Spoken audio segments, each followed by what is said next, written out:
कल के डेट में हमारे मार्केट के अंदर 1% से ज्यादा का फॉल देखने को मिला। Large cap, mid cap, small cap हर जगह पे 1% से ज्यादा फॉल था। सेक्टरल में भी काफी अच्छा गिरावट हुआ था। निफ्टी 50 1.25 1.25% तक गिरा। जो निफ्टी बैंक है वो भी 1% से ज्यादा, सेंसेक्स भी 1% से ज्यादा, और लगभग 5% के आसपास जो वॉलेटिलिटी है हमारे मार्केट के अंदर बढ़ गई। अमेरिका की बात करते हैं तो अमेरिका के अंदर भी 1% से ज्यादा गिरावट हुआ। डाउ जोन्स के अंदर, नैस्डैक के अंदर भी ऑलमोस्ट 1%, स्मॉल कैप 2% तक गिरा। और वहां पे जो वॉलेटिलिटी है वो ऑलमोस्ट 6.5 7% से जंप कर गई। तो गिरावट दोनों जगह पे हुआ। क्यों हुआ? क्योंकि मतलब रीजन तो और भी बहुत सारे हैं, लेकिन दो डेटा दोनों जगह पे आने वाले थे। अमेरिका के अंदर महंगाई का डेटा आने वाला था और भारत के अंदर जीडीपी का डेटा, इकोनॉमी के ग्रोथ का डेटा आने वाला था। इसके अलावा अब ये भी हो सकता है कि बगल में लड़ाई शुरू, एक नया अफगानिस्तान पाकिस्तान का लड़ाई शुरू हो गया तो वो अलग चीज, उसका डेटा उसके कारण हो सकता है सेंटिमेंट खराब, या यूएस ईरान का भी एस्केलेशन की न्यूज आ रही है तो वो अलग डेटा है। लेकिन मेन जो कल आने वाला था वो दो डेटा आने वाला था और दोनों डेटा आया है। समझते हैं आगे। सबसे पहले अमेरिका के इन्फ्लेशन का डेटा समझ लेते हैं। तो यहाँ पे जो महंगाई है वो बढ़ गई है। 0.5% का पीपीआई का नंबर आया है और जो एक्सपेक्टेशन थी वो 0.3% की थी। तो 0.5% का ग्रोथ है, लेकिन उम्मीद थी कि 0.3% की ही ग्रोथ रहेगी। तो 20 बेसिस पॉइंट का यहाँ पे जो है एस्टिमेट से ज्यादा महंगाई बढ़ गई है। निगेटिव पॉइंट अमेरिका के लिए 10 बेसिस पॉइंट, 5 बेसिस पॉइंट से भी महंगाई बढ़ना बहुत बड़ी बात है। सेकेंडली, जो कोर पीपीआई है, जहां पे फूड और एनर्जी प्राइसेस इंक्लूड नहीं होती है, वहां पे जो महंगाई है वो 0.8% से बढ़ गई है। 0.3 की उम्मीद थी, लेकिन 0.8% से महंगाई बढ़ गई है। तो डेफिनेटली अमेरिका के अंदर महंगाई का नंबर जो है वो ज्यादा निकल के आया, जिसके कारण वहां पे गिरावट हुई। इसके अलावा जो एआई कंपनीज है उसके अंदर भी काफी गिरावट, जैसे एनवीडिया का रिजल्ट आने वाला था, मैंने आपको अपडेट दिया था। एनवीडिया का रिजल्ट अच्छा आया, लेकिन फिर भी अच्छा आने के बावजूद में 5% का फॉल थर्सडे को और अगेन 5% का फॉल फ्राइडे को भी देखने को मिला, बढ़िया नंबर आने के बावजूद। लेकिन क्योंकि वो एक साल 2 साल 3 साल में इतना ज्यादा गुना बढ़ चुकी है कि ये फिर 5-10% की गिरावट कुछ दिखता ही नहीं उसके नंबर के आगे। तो पहला तो अमेरिका के अंदर जो है वो काफी गिरावट हुई है कल रात को। अब देखते हैं इंडिया। तो इंडिया के अंदर गिरावट क्यों हुई? रीजन बहुत सारे हैं जो कि चले आ रहे हैं। अब ये भी जैसे मैंने बताया कि बगल की लड़ाई शुरू हो गई, ये रीजन हो सकता है। इसके अलावा यूएस ईरान वाला रीजन हो सकता है। ट्रम्प टैरिफ रीजन है ही, और जो एआई का परेशानी है वो रीजन है ही। तो जो अनसर्टेनिटी है वो सबसे बड़ा रीजन वही है मार्केट के गिरावट का। लेकिन कल के डेट में एग्जैक्ट रीजन की अगर बात करते हैं तो 7500 करोड़ से ऊपर की सेलिंग फॉरेन इन्वेस्टर्स ने की है। लिटरली खेल कर दिया इंडियन मार्केट के अंदर में फॉरेन इन्वेस्टर्स ने। 2 दिन पहले तक लग रहा था कि कम से कम चलो अब इस महीने फॉरेन इन्वेस्टर जो है net net positive pay closing इस महीने को दे सकते हैं, लेकिन नहीं हुआ। 2 दिन पहले तक 5-6 हजार करोड़ पॉजिटिव में थे, नेट नेट बायर थे फॉरेन इन्वेस्टर्स इंडियन मार्केट के अंदर में। 2 दिनों के अंदर 10,000 करोड़ से ज्यादा की सेलिंग, ऑलमोस्ट 11,000 करोड़ की सेलिंग 2 दिनों में करके ये लगभग 6,500 करोड़ से ऊपर के नेट नेट सेलर बन चुके हैं। तो 2 दिनों में पूरा गेम पलट दिया फॉरेन इन्वेस्टर्स ने, पूरी बाजी पलट दी सिर्फ 2 दिनों में। थर्सडे फ्राइडे मतलब 26 और 27 फेब को 3,500 करोड़ से ऊपर, 26 तारीख को, 27 तारीख को 7,500 करोड़ से ऊपर डीआईएस बाई कर रहे हैं। डीआईएस बायर रहे हैं, 38,000 करोड़ की बाइंग की है। और जो एफआईआईज है इस महीने 6,500 करोड़ के नेट सेलर रहे हैं। तो मेन जो कल इतना बाजार गिराया है वो एफआईआईज ने गिराया है, और लास्ट में हैवी सेलिंग आ गई, और हैवी सेलिंग के रीजन यही है, यहाँ पे भयंकर तरीके से बेचा गया है कल के डेट में। डेटा हमारे जीडीपी का आने वाला था, जब ये लोग बेच बाच के चले गए, मार्केट क्लोज हो गया, उसके बाद जीडीपी का डेटा आया, और जीडीपी का जो हमारा डेटा आया है वो एक्सपेक्टेशन से काफी बेटर आया है।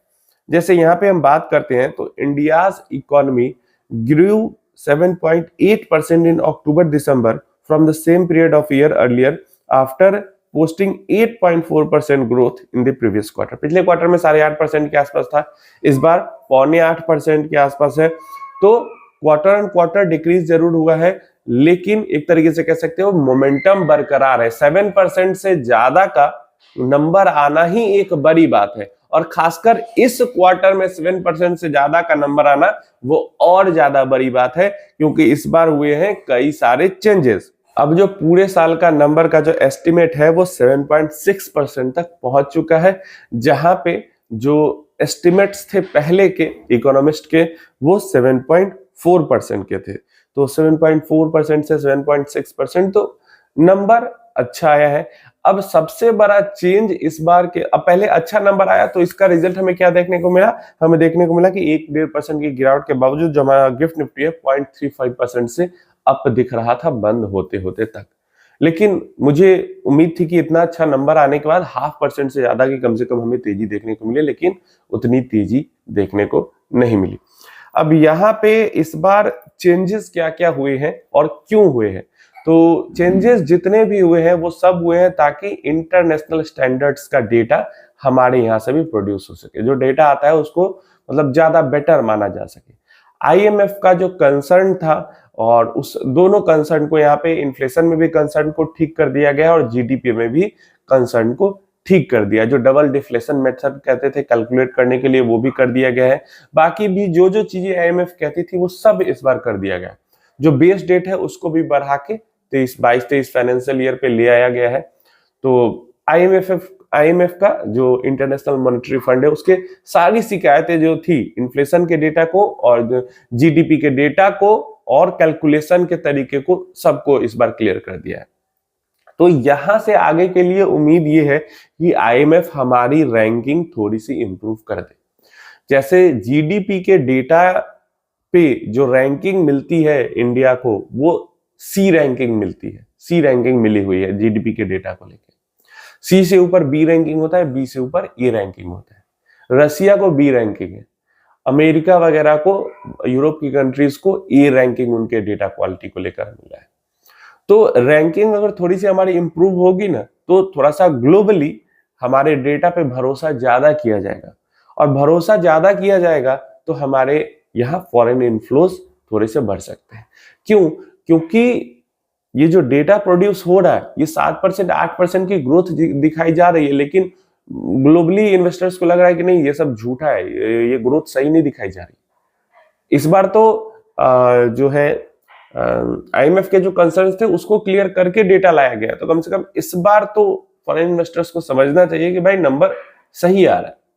अभी चाइना को भी सी रेटिंग ये लोग दे के रखते हैं, और अगर देखे पूरी दुनिया के अंदर तो सबसे ज्यादा ग्रोथ कौन दिखा रहा है? इंडिया दिखा रहा है। सेकंड नंबर पे सबसे ज्यादा ग्रोथ चाइना दिखा रहा है। जो दो कंट्री सबसे ज्यादा ग्रोथ दिखा रहे हैं उनके डेटा क्वालिटी को इन्होंने अच्छा नहीं माना हुआ है। इवन रसिया को बी रैंकिंग दी हुई है, लेकिन इंडिया चाइना ये सबको सी रैंकिंग दी हुई है डेटा के मामले में। अगर यहाँ पे हम देखते हैं तो इंडिया का जो है एस्टिमेट 7.6% तक का ग्रोथ यहाँ पे निकल जाता है, जो कि सबसे ज्यादा तेजी से ग्रो हुआ है इस साल। चाइना इंडोनेशिया का लगभग 5% का निकल के आ रहा है, ब्राजील का 2.5% से निकल के आ रहा है, यूएस का 2.1% से निकल के आ रहा है, जापान का 1.1% एंड जर्मनी का 0.2%। जो बड़ी बड़ी इकोनॉमीज है उनमें भी सबसे तेज जो ग्रोथ है वो यहाँ पे भारत और चाइना भी यहाँ पे दिखाते हुए दिख रहे हैं। प्लस ये जो है वो नई डेटा सीरीज के साथ है, तो ऐसा भी नहीं कर सकते पुराने जमाने का डेटा के साथ हेवी ग्रोथ दिखा रहे हैं, नहीं, नए जमाने के डेटा के साथ दिखा रहे हैं। अब अगर नया जो सीरीज है, और नया सीरीज के अंदर क्या हुआ है, कई सारे सेक्टर्स के एलोकेशन को कम ज्यादा किया गया, उसके बावजूद भी 23-24 का पुराना जो ग्रोथ था हमारा 9.2% था, और नए डेटा से भी 7% से ऊपर की ग्रोथ है। 24-25 में नए डेटा से 7% से 7.1% की ग्रोथ है, मतलब 7% से ऊपर भी है, लेकिन पुराने डेटा से हमारा डी ग्रोथ मतलब 6.5% से था बस। तो पुराने की जगह नए डेटा देखें तो पिछला साल भी हमारा ग्रोथ 7% से ऊपर रहा है, और 25-26 का भी एस्टिमेट्स जो है वो पुराने डेटा से 7.4% ही रहता, नए डेटा से ग्रोथ हमारा और बढ़ के आ रहा है। हाँ, एक चीज जरूर है कि नए डेटा से हमारी जो इकोनॉमी का साइज है वो थोड़ा सा छोटा होता हुआ दिख रहा है। Why the switch? तो surveys replaced proxy estimates for the unorganised sector, more sources of data such as better sectoral numbers for cost captured via MCA filings companies का, digital activities and government spend captured better. समझ रहे हो, digital और government spend को ज्यादा better तरीके से नई सीरीज में कैप्चर किया जा रहा है।